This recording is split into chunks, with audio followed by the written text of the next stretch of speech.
ACOM KANGLEIPAK today observed Integrity Protection Day at Manipur Press Club in Fall. Addressing the function, President in charge of the organization, Sanjit Soraisam, termed as unfortunate that the state government has allegedly failed to bring a solution to some of the key issues facing Manipur. Further, he stressed on the significance of this day while recalling the mass movement which was launched for protection of territorial integrity in 2001. Today's generation must not forget the importance of this very day, Sanjit urged.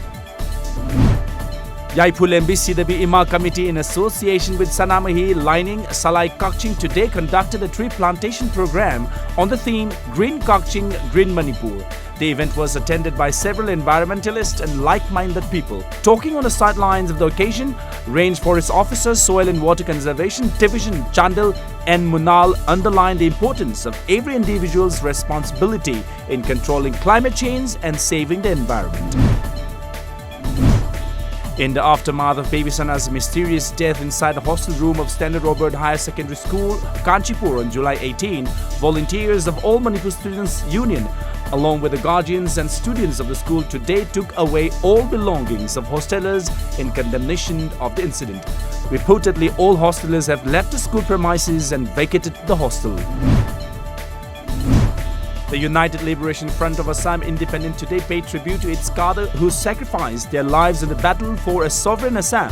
As per a report, chairman of the outfit said they are yet to ascertain the exact number of cadres who lost their lives in the 40 years of struggle for Junor Assam, Golden Assam.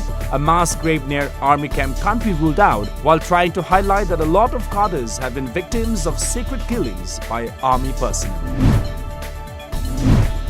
A top commander of JAISH, Mohammad Munna Bhai, was killed this morning in an overnight gunfight with security forces in South Kashmir's Shopian district. An associate of Munna Bhai, Jannat ul Islam of Shopian, was also killed in the same operation. Munna Lahori, also known as Chota Burmi, was from Pakistan and is accused of plotting several IED attacks in the South Kashmir region, along with Ismail, another Pakistani JAISH commander.